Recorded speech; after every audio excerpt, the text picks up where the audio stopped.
Geralmente, quando a nossa mente tenta visualizar um grande colapso histórico, a imaginação vai direto para uma cena de cinema.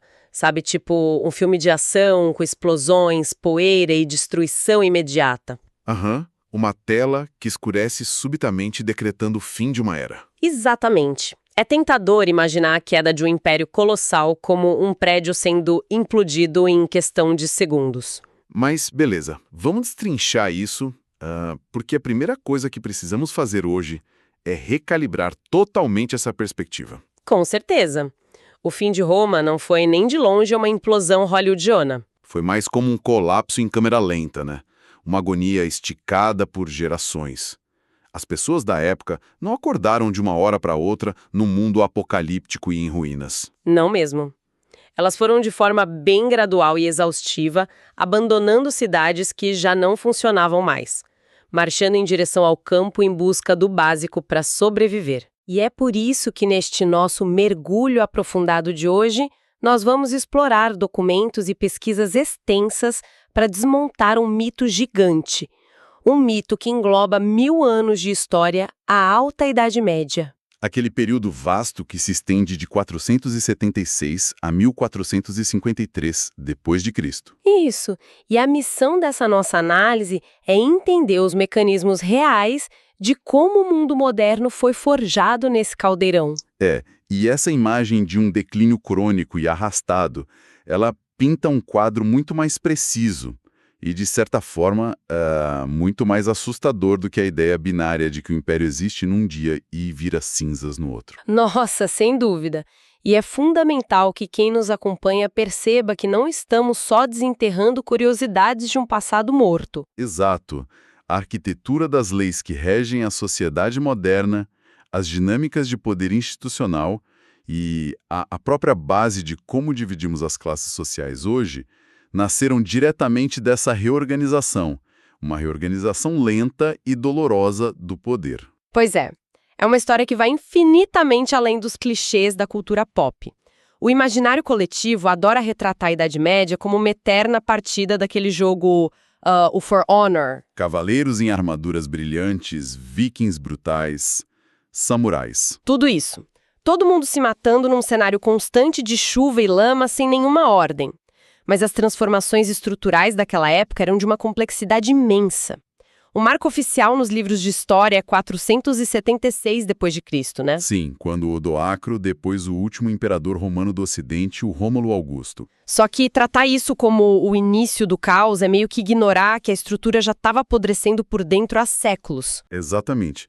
A invasão de Odoacro foi apenas o sintoma final de uma doença terminal. A ruralização da sociedade não aconteceu só porque os povos germânicos assustaram os romanos. Começou muito antes, né? Muito antes. Foi impulsionada por crises econômicas sistêmicas. A máquina de arrecadação de impostos do império simplesmente travou. E sem dinheiro, a infraestrutura urbana entrou em colapso total. Os aquedutos pararam de ser consertados, as rotas comerciais tornaram-se super perigosas e a inflação disparou. As populações urbanas migraram para as grandes propriedades rurais, basicamente para não morrerem de fome. Então, os povos germânicos entraram em um cenário que já estava fortemente descentralizado. Perfeito. E o verdadeiro abalo sísmico mesmo aconteceu no choque entre duas formas completamente diferentes de enxergar o mundo. E principalmente de enxergar a propriedade da terra. E essa diferença conceitual é tipo que dita as regras do jogo a partir daquele momento. Porque para a mentalidade romana, a terra e o império não eram o quintal pessoal do imperador. Tinha a ideia de Estado, né? Isso, de propriedade pública, de uma entidade jurídica e administrativa que existia independente de quem estivesse sentado no trono. A infraestrutura pertencia à máquina estatal. Mas os invasores germânicos, eles operavam com um sistema operacional totalmente distinto. Sim, para eles a terra era o espólio pessoal do chefe guerreiro. O líder conquistava um território e tratava aquilo como seu patrimônio privado. Ele dividia pedaços dessa terra entre os seus guerreiros de confiança da forma que ele bem entendesse. Em troca, claro, de lealdade militar. E a consequência prática dessa mudança de mentalidade é a fragmentação brutal da Europa. O conceito de bem público simplesmente desaparece. e é substituído por essa posse baseada na força e na lealdade pessoal. É uma mudança drástica. Para trazer isso para o nosso mundo de hoje, é como se o Império Romano fosse um gigantesco monopólio corporativo. Tipo uma corporação multinacional imensa, com escritórios espalhados por todo o continente. Mas onde todas as filiais respondiam a uma matriz centralizada. Exato. E quando esse monopólio quebrou, o mercado não foi assumido por outra megacorporação. As tribos germânicas funcionaram como dezenas de startups super agressivas que invadiram o cenário. Adoro essa analogia. E elas fragmentaram tudo em pequenos negócios familiares que eram altamente instáveis e com gestões bem violentas. E é uma dinâmica implacável, porque a maioria absoluta dessas startups germânicas faliu muito rapidamente. Faltava a elas a complexidade administrativa para manter grandes territórios no longo prazo. Tipo os vândalos, né? Sim, vimos os vândalos cruzarem a Península Ibérica, se instalarem no sul, atravessarem o Mediterrâneo e dominarem o norte da África, só para perderem o controle algum tempo depois. Os visigodos assumiram a Península Ibérica, os anglos, jutos e saxões retalharam a Grã-Bretanha. Enquanto os ostrogodos tentavam segurar a Itália. Foi um cenário de volatilidade extrema. Um mosaico de reinos efêmeros que nasciam e morriam num espaço de, poucas gerações. O que empurra a gente para um questionamento inevitável. Se quase todos esses novos domínios germânicos colapsavam tão rápido, como alguém conseguiu criar raízes profundas o suficiente para moldar o continente europeu? É a grande pergunta. No meio de tanta instabilidade, a gente precisa olhar para as raras exceções que prosperaram. E a história nos mostra dois caminhos paralelos que deram muito certo. O Império Bizantino no Oriente e a ascensão do Reino dos Francos no Ocidente. O contraste entre os dois é notável. Enquanto a Europa Ocidental estilhaçava, a metade oriental do antigo Império Romano aguentou o impacto. Governado a partir de Constantinopla, né? Isso. O Império Bizantino seguiu um caminho de autocracia absoluta. O líder, o Basileu, ele concentrava um poder despótico, que era considerado sagrado, e o ponto de virada desse Império Oriental acontece por volta do ano de 527. Com o imperador Justiniano. Ele mesmo. Ele realizou campanhas militares massivas para tentar reconquistar o Ocidente, expulsando vândalos e ostrogodos temporariamente, mas o legado real de Justiniano, aquilo que realmente moldou o mundo, não foi construído com espadas. Foi construído com papelada e muita burocracia. Nós estamos falando do Código de Justiniano. Mas como funciona a mecânica disso? Porque, livros de leis de governos antigos costumam virar apenas peças de museu. Na maioria das vezes, sim. Então, como é que uma compilação de regras bizantinas conseguiu ditar as normas do futuro? O que é fascinante aqui é a dimensão do problema que o Justiniano precisava resolver. O direito romano era uma selva caótica de decisões judiciais acumuladas por quase 1000 anos. Nossa, 1000 anos de leis misturadas. Imagina a bagunça. Eram decretos de imperadores mortos há séculos, opiniões de juristas que se contradiziam. Era impossível administrar um império eficientemente se a lei mudava, dependendo de qual pergaminho empoeirado um juiz decidisse consultar. Faz todo sentido. E aí o Justiniano colocou os estudiosos dele para limpar e filtrar isso tudo. Exato. Organizar toda essa bagunça num sistema lógico, racional e unificado. Ele criou um manual de funcionamento da sociedade que cobria desde disputas de terra até contratos comerciais e casamentos. E por ser um sistema tão brilhantemente lógico, ele se tornou universalmente adaptável. Sim. Quando os estados nacionais europeus começaram a se formar séculos depois e precisaram de um sistema jurídico sofisticado, eles não inventaram a roda. Eles adotaram a lógica de Justiniano. Eu acho isso surreal. O Império Bizantino cai definitivamente em 1453 diante dos turcos otomanos, desaparece do mapa, mas a arquitetura legal que eles montaram continua servindo como o DNA da justiça civil em quase todo o mundo ocidental moderno até hoje. É um legado impressionante. Mas, virando o telescópio de volta para o Ocidente caótico, nós temos os francos. E eles sobrevivem porque fazem uma jogada política de mestre. No ano de 496, o rei Clovis abandona o paganismo e se converte ao cristianismo católico. E a partir daí cria-se um efeito bola de neve. Vemos Carlos Martel barrando o expansionismo muçulmano na Europa na Batalha de Poitiers em 732. Isso tudo culmina lá no ano 800, quando Carlos Magno é coroado imperador pelo próprio Papa, dando início ao Renascimento carolíngio. Essa sequência sela a aliança mais formidável de todo o período. O poder político e militar franco se funde com a única instituição que possuía um alcance real e legitimidade em todo o continente, que era a Igreja. Ao ser coroado pelo Papa, o Carlos Magno não era mais apenas um chefe guerreiro vitorioso.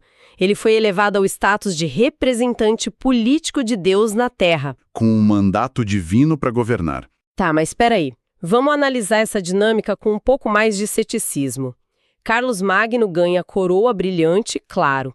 Mas se é o Papa quem está colocando essa coroa na cabeça dele, isso não significa na prática que a Igreja era a verdadeira dona do tabuleiro de xadrez? E é uma boa forma de ver a coisa. Porque a Igreja tinha toda a autoridade moral e o poder de legitimação sobre a população. Só que não tinha tropas suficientes para defender suas próprias fronteiras contra invasores ou senhores locais. Falavam mais alto, mas não tinham as espadas. Exato. Então, coroar Carlos Magno não foi basicamente uma manobra genial da liderança cristã para contratar o gigantesco exército franco como a sua equipe de segurança particular e terceirizada? Olha, essa é uma leitura muito pragmática e que reflete a realidade nua e crua da política medieval. Havia, de fato, uma simbiose, uma dependência mútua estrutural. Um precisava do outro. Desesperadamente. O papado precisava do aço franco para garantir sua proteção física numa península itálica que era super perigosa. Em troca, o Carlos Magno precisava da aura do sagrado para manter um império vasto e fragmentado, minimamente unido sob a figura dele. Só que esse poder central era ilusório e bem frágil, né? Porque logo após a morte de Carlos Magno, a estrutura ruiu. O Tratado de Verdun, em 843, dividiu o império entre os 3 netos dele. E a autoridade centralizada evaporou novamente na Europa Ocidental. E aí que o buraco negro se abre. Pois é. Se o imperador desaparece, se não existe mais um governo central, um exército nacional ou uma polícia para proteger as estradas e os vilarejos, como a sociedade do dia a dia evita o colapso total? O instinto de sobrevivência precisou criar algo novo. E é justamente desse vácuo de poder e do terror da insegurança constante que nasce a intrincada teia de aranha do feudalismo. O famoso feudalismo. E aqui é muito importante a gente esclarecer um equívoco geográfico bem comum. O feudalismo nunca foi uma experiência universal. Exato. Ele dominou a França, a Alemanha, o norte da Itália e partes da Grã-Bretanha e Espanha. Mas não era realidade na África, no Império Bizantino ou na Península Ibérica, que era dominada por muçulmanos. Onde ele existiu, funcionava como sistema de emergência baseado estritamente na posse da terra e em juramentos pessoais de proteção mútua, a famosa relação de suzerania e vassalagem. Já que o Estado não existe para pagar um salário ou garantir a segurança, a moeda de troca passa a ser a própria terra. O nobre mais poderoso, o suzerano, entrega uma porção de terra, o feudo, a um nobre menor, que é o vassalo. E em troca dessa terra, o vassalo jura lealdade militar absoluta e conselho político. Havia até aquele ritual bem visceral em algumas regiões, onde o contrato não era assinado no papel. Era selado com um beijo na boca, tornando o vassalo um homem de boca e mão do seu senhor. Jurando literalmente com o próprio corpo.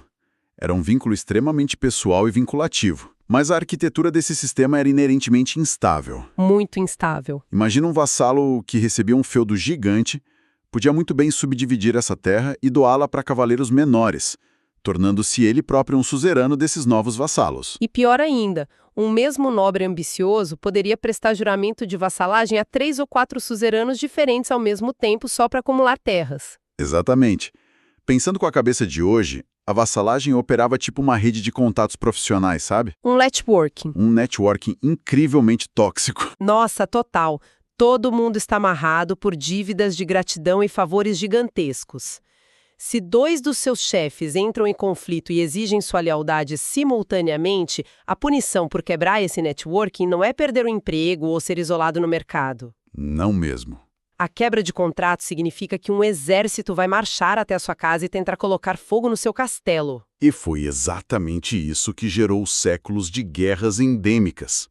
Senhores feudais viviam em conflitos armados constantes para expandir fronteiras, resolver disputas de herança ou punir vassalos desleais. E quem pagava a conta, quem suportava todo o peso físico, logístico e humano dessas disputas intermináveis, era a base da pirâmide, os camponeses vivendo sob a servidão. E aqui a gente precisa entrar na mecânica da servidão para desfazer algumas confusões. Servos e escravos não eram a mesma coisa. Bem lembrado. O servo não era considerado um objeto. Um senhor feudal não podia colocar uma família de camponeses num leilão e vendê-los para um reino distante. Eles não eram propriedade imóvel, mas estavam perpetuamente acorrentados àquela terra. Se a terra mudasse de dono numa guerra, os servos passavam a trabalhar para o novo dono. A vida de um servo era ditada por obrigações opressivas. Eles que sustentavam o clero e a nobreza através de tributos bem exaustivos, né? O mais notório era a corveia, que era o trabalho braçal obrigatório e não remunerado. O camponês tinha que abandonar sua própria pequena roça por vários dias da semana e ir trabalhar nas terras exclusivas do senhor feudal, sob o sol ou a chuva, garantindo que o celeiro do castelo estivesse sempre cheio. E havia também as banalidades, que eram, essencialmente, monopólios de infraestrutura.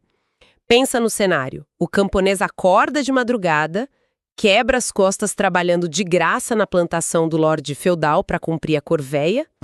Quando ele finalmente volta para casa e tenta transformar o pouco trigo que colheu para a própria família em pão, ele é legalmente proibido de ter um moinho ou um forno próprio. Ele é forçado a usar o moinho do castelo e o forno do castelo. E o preço por usar esse equipamento era deixar uma porcentagem substancial da sua própria comida para o senhor. Era um dreno constante de energia e recursos que mantinha a população no limiar da fome extrema. Qualquer mudança climática ou quebra de safra significava uma mortalidade em massa. E essa engrenagem brutal, ela era justificada ideologicamente. O bispo Adalberon de Laon descreveu a sociedade como sendo dividida por Deus em 3 ordens imutáveis. Os que rezam, que é o clero, os que lutam, a nobreza, e os que trabalham, os servos. Exato. E para manter essa engrenagem funcionando e proteger o território, a Europa encheu-se de fortificações. Castelos como o de Bodiam, na Inglaterra, não eram apenas marcos arquitetônicos imponentes. Era o centro administrativo, a prisão local e o núcleo inexpugnável de onde o senhor feudal projetava o seu poder e a sua justiça bem implacável. Verdade. Agora, com a Europa estilhaçada em milhares de microestados guerreiros, com esse networking tóxico da nobreza, causando derramamento de sangue constante e os servos espremidos por impostos, o que impedia a civilização de ruir de vez e se isolar totalmente? Havia apenas um grande monopólio capaz de cruzar essas fronteiras invisíveis: a Igreja Cristã. É porque enquanto o poder político se pulverizava, o poder religioso se consolidava de forma bem metódica. A Igreja funcionava como a única instituição transcontinental da Europa Ocidental, e esse poder era amparado por uma base material gigantesca.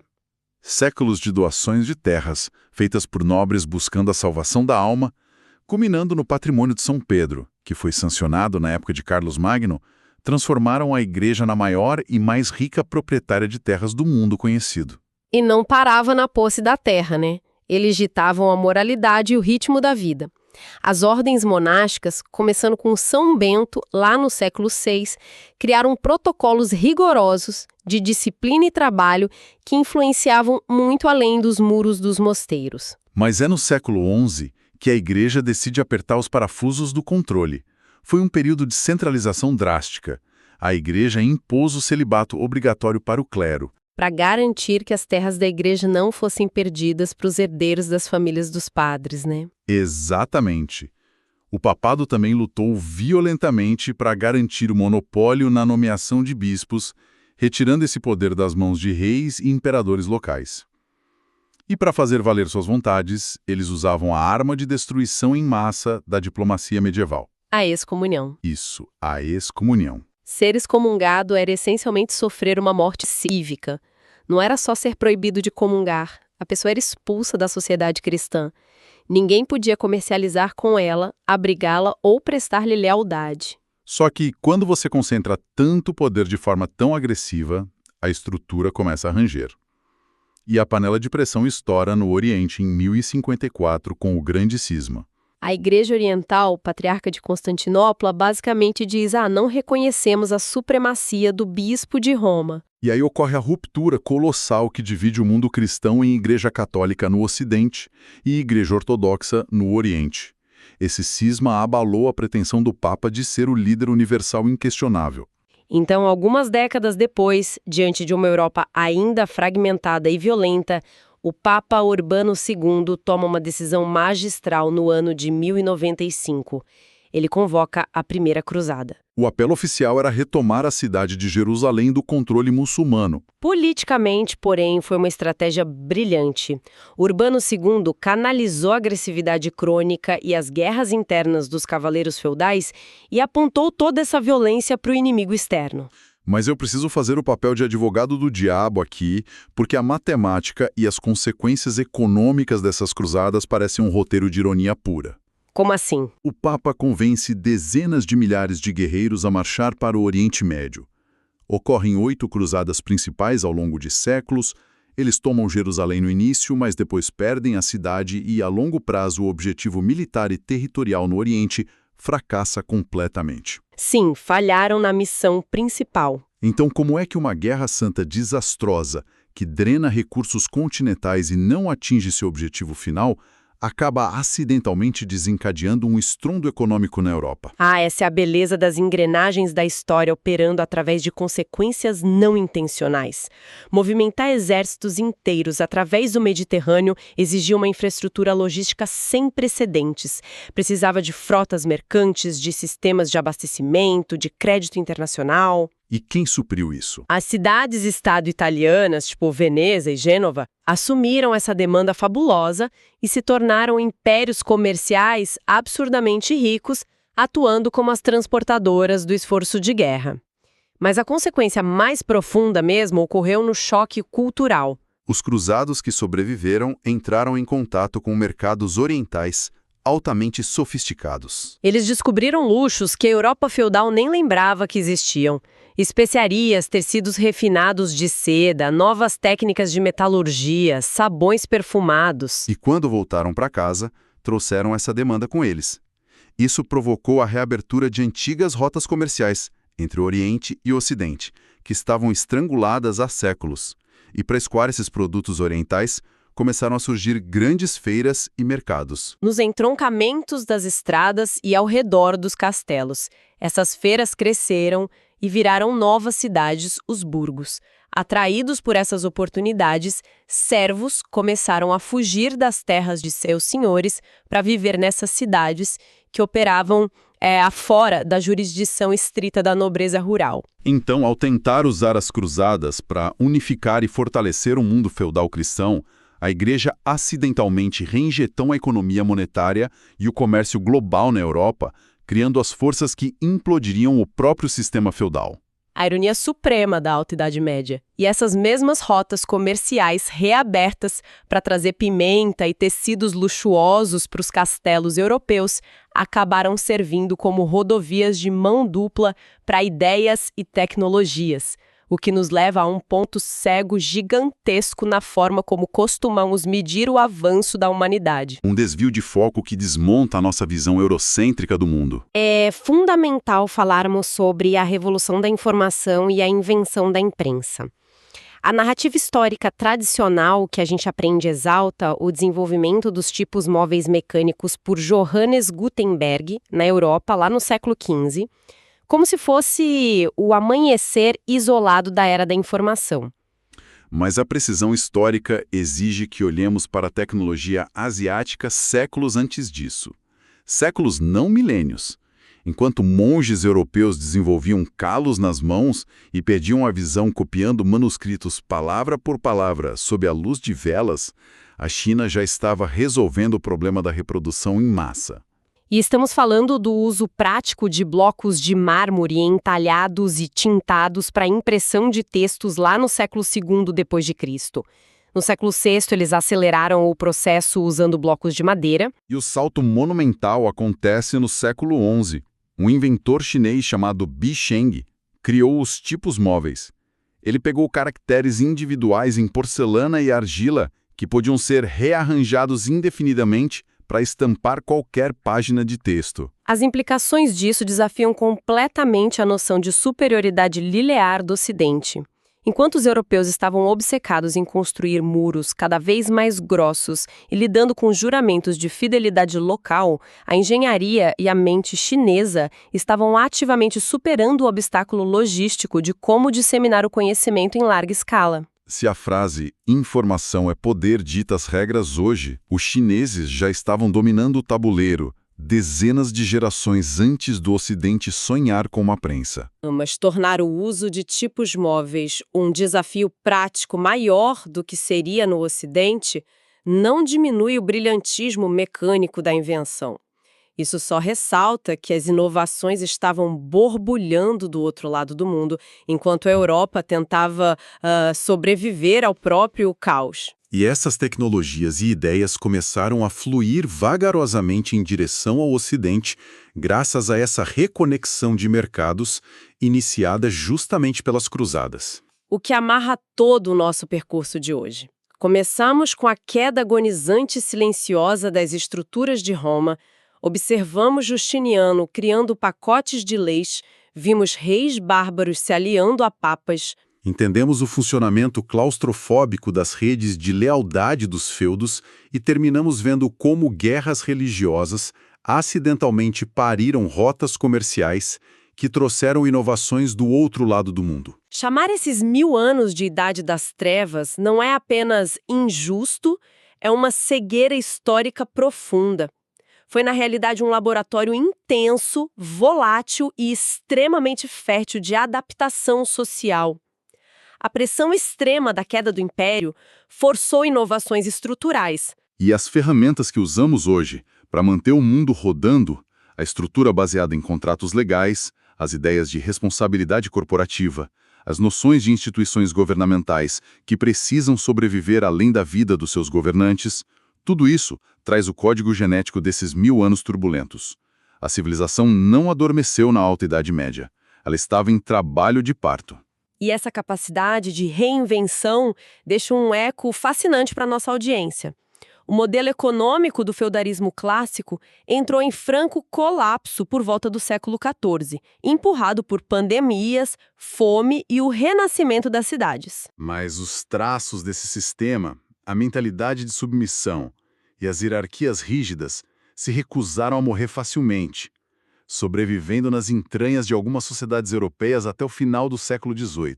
O que nos provoca um questionamento muito atual para quem está ouvindo. Considerando como a mentalidade feudal operava por meio de complexas amarras de gratidão, de tributos invisíveis e submissão a hierarquias inquestionáveis de poder, Que dinâmicas feudais ainda governam de forma disfarçada as nossas corporações modernas? exatamente. Os nossos contratos de trabalho ou as interações de influência nas redes sociais. Será que as engrenagens de suzerania e vassalagem realmente desapareceram da nossa psicologia social? Ou a arquitetura dos castelos apenas evoluiu, trocando os imensos blocos de pedra fria por sedes corporativas com fachadas reluzentes de vidro e aço? Fica a reflexão para quem nos acompanha. Até o próximo mergulho aprofundado.